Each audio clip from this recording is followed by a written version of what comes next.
Bonjour Enzo, peux-tu nous expliquer de quoi relève ton travail d'aujourd'hui? Quelles sont les fonctions que tu réalises? Ici à la ENALUX, donc la Haute École de Namur-Liège-Luxembourg, je suis enseignant depuis maintenant bientôt 12 ans. Donc je m'occupe essentiellement du cours d'informatique ainsi que des laboratoires d'électronique. Voilà, et je suis entre autres aussi relais informatique. Je gère le réseau informatique ici au niveau de l'implantation de Serein. Et au début de ta carrière, c'était déjà comme ça? Tu étais dans ces cours-là? Non, pas du tout. Au début de ma carrière, quand je suis arrivé ici, on m'a proposé des cours.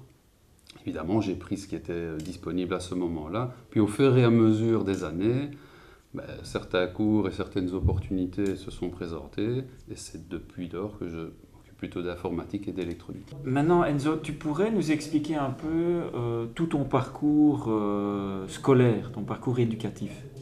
Oui, donc j'ai fait des secondaires techniques. Donc c'était vraiment un souhait à l'époque de faire un parcours dans le technique. Puis à la suite de ce parcours technique, j'avais envie de faire des études d'ingénieur. J'ai essayé un an dans cette voie.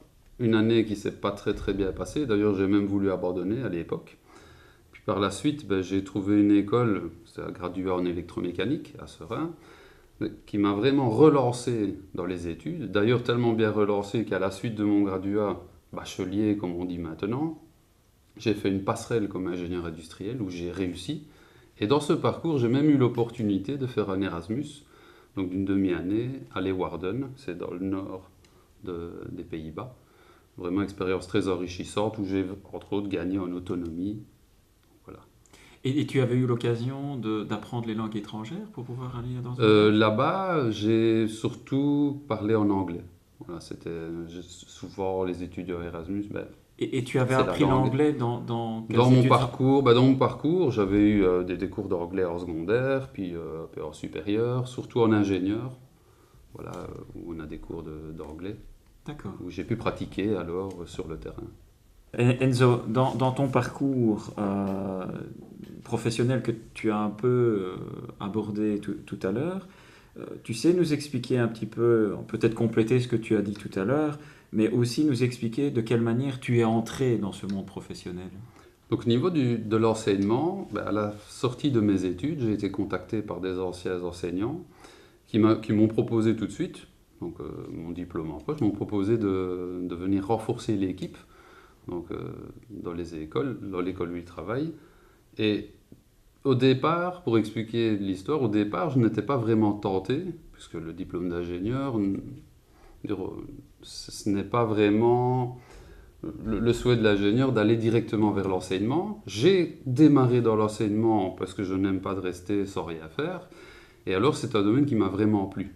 Donc ça a été vraiment une découverte du métier. Et aujourd'hui, depuis 12 ans, je suis ici en tant qu'enseignant et il n'y a pas un jour où je m'ennuie, où je ne découvre pas quelque chose de nouveau, aussi bien au niveau formation qu'avec les étudiants. Et je pense savoir d'ailleurs que tu ne travailles pas qu'à la haute école, tu as une Non, autre expérience professionnelle voilà, j'ai une également. autre expérience professionnelle au même moment. Donc quand j'ai démarré en 2003, j'ai démarré aussi au cours du soir, donc c'est une formation de promotion sociale, où là-bas je donnais aussi cours aux gradués en électromécanique.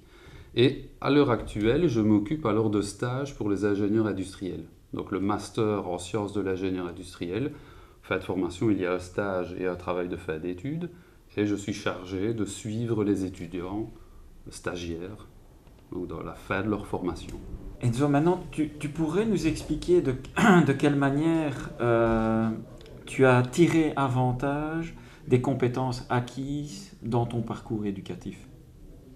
Oui, donc ici, le fait déjà d'avoir fait d'abord un parcours de graduat bachelier et puis ensuite ingénieur m'a donné tout d'abord un acquis pratique important, puis ensuite l'ingénieur avec un peu plus d'abstraction, et surtout une polyvalence au niveau des cours. Ça m'a permis, au départ de mon travail, les premiers jours, le fait d'avoir différents cours dans différents domaines, de pouvoir assez facilement entrer dedans.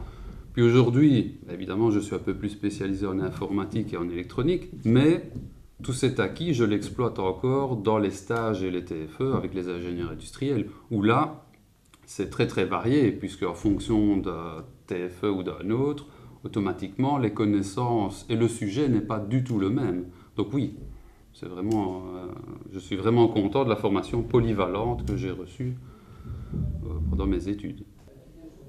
Et alors, pourrais-tu également nous expliquer en quoi ton parcours éducatif a été pertinent ou non par rapport à la vie professionnelle que tu as aujourd'hui?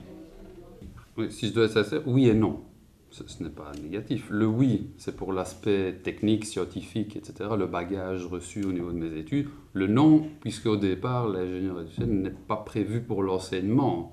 Donc j'ai dû compléter mon parcours éducatif par une formation à tendance psychologique, on va dire, et pédagogique. Donc j'ai complété en suivant des formations où j'ai obtenu les certificats d'aptitude pédagogique nécessaires À ta fonction à ma d'aujourd'hui. fonction d'aujourd'hui. Enzo, j'aimerais bien qu'on développe un petit peu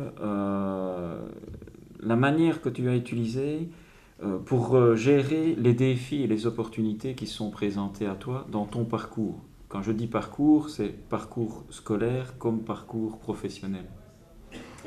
Ici, si je dois me parler de mon parcours tout d'abord scolaire, c'est vrai que j'ai eu un parcours au niveau du secondaire assez normal.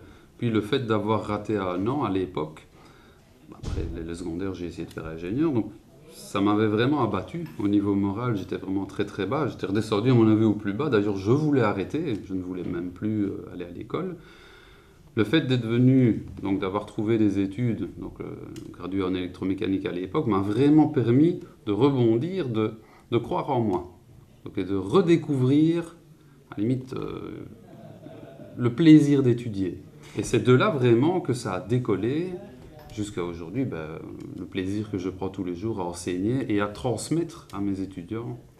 Et l'école, dans le graduat que tu as suivi, ils avaient mis des choses en place pour aider les étudiants à Oui, aller vers ça. à ce niveau-là, j'ai été tout d'ailleurs, pour commencer d'ailleurs, bien accueilli.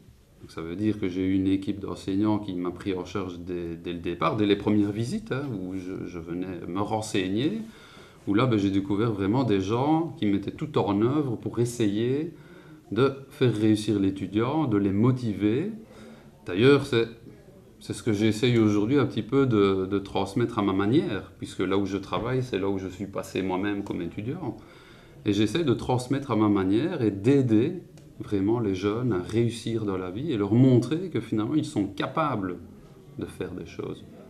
Alors, je comprends. Donc il y avait une partie, je dirais, structure qui t'a permis de te reconstruire un moral, si je puis m'exprimer ainsi.